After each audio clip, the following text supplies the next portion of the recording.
یہ سوال ہے جی کہ نبی صلی اللہ علیہ وسلم کی ذات پر جو اعتراضات ہوتے ہیں ان میں سے ایک اعتراض یہ کیا جاتا ہے کہ انہوں نے حضرت ماریہ قبطیہ سے کو اپنی لونڈی بنا کے رکھا اور انہی کے بطن سے ان کے بیٹے ابراہیم نے جنم لیا. تو آخر کیا وجہ ہے کہ حضرت ماریہ کو نبی صلی اللہ علیہ وسلم نے آزاد نہیں کیا؟ یہ جو سوال ہے یہ اصل میں غلامی سے متعلق سوال ہے. یعنی نبی صلی اللہ علیہ وسلم نے کسی کو غلام نہیں بنایا. جس زمانے میں آپ کی بعثت ہوئی اس وقت ساری دنیا میں سلیوری موجود تھی. یہ صرف عرب میں نہیں تھی، ساری دنیا میں تھی. یہ آپ کے امریکہ میں چند صدی پہلے ختم ہوئی ہے.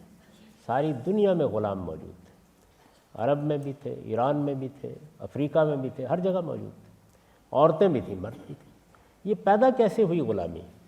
یہ یہاں سے پیدا ہوئی کہ جب قبیلوں کے درمیان جنگیں ہونا شروع ہوئیں. ایک قبیلے کے پاس گھاس ختم ہو گئی جانوروں کو کھلانے کے لیے، چراگاہ خشک ہو گئی، کوئی سامان زندگی نہیں رہا، تو پہلے تو یہ ہے کہ خانہ بدوش ہو جاتے تھے، پھر یہ کہ ایک دوسرے پر حملے بھی شروع کر دیے. تو جو قبیلہ جارحیت کرتا تھا، یعنی جو حملہ کر دیتا تھا، حملہ آور قبیلہ، وہ جب دفاع کرنے والوں سے شکست کھا جاتا تھا تو سزا کے طور پر پورے قبیلے کے مردوں کو اور عورتوں کو غلام اور لونڈیاں بنا لیا جاتا تھا.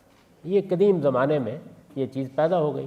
تو جنگوں میں پکڑے ہوئے قیدیوں کے معاملے میں یہ رواج چل پڑا کہ ان کو غلام بنا لیا جائے، سلیب بنا لیا جائے گا. عورتوں کو، مردوں کو. سلیب عورت ہو تو لونڈی کہتے تھے، مرد ہو تو غلام کہتے تھے. عربی زبان میں اس کو اما کہتے ہیں.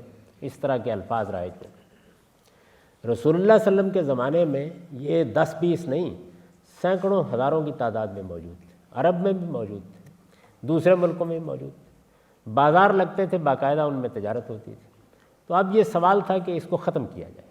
اللہ تعالیٰ نے کبھی اس کو پسند نہیں کیا. یہ اسلام کا کوئی حصہ نہیں ہے. یہ آپ یوں سمجھیں کہ اس زمانے کی ایک تکلیف دہ صورتحال تھی جو پیدا ہو چکی تھی. تو اس کو ختم کرنے کے لیے پہلا کام تو یہ کیا گیا کہ وہ جو پرانا رواج تھا قیدیوں کو غلام بنانے کا، سب سے پہلے چونکہ غلامی پیدا ہی وہاں سے ہوتی تھی، اس کے خاتمے کا فیصلہ کیا گیا. سورہ محمد ہے قرآن مجید میں، جس میں پہلی مرتبہ وہ موقع آ گیا کہ جب مسلمانوں کو جنگ پیش آنے والی تھی. یعنی اللہ تعالیٰ تو مستقبل کا بھی علم رکھتے ہیں. تو جب یہ معلوم ہو گیا کہ اب بدر کا معرکہ ہونے والا ہے تو اس سے پہلے اللہ تعالیٰ نے کچھ ہدایات دی.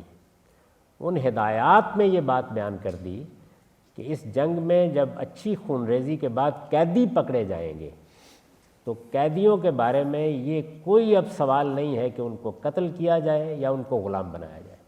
ارشاد فرمایا فشد الوثاق فاما منم بعد واما فدا، کہ قیدیوں کے بارے میں اب ایک ہی قانون ہے اللہ کا کہ یا انہیں فدیہ لے کر چھوڑ دیا جائے گا یا احسان کے طور پر رہا کر دیا جائے گا. تو قرآن مجید نے اس طرح غلامی کے پیدا ہونے، لونڈیوں اور غلاموں کے بننے کا راستہ بند کر دیا. یہ کام کیا. لیکن جو پہلے سے موجود تھے ان کا کیا کیا جائے؟ کیا ان کو گھر سے نکال دیا جائے؟ ان کو بے سوچے سمجھے آزاد کر دیا جائے؟ اس میں بڑے مسائل تھے.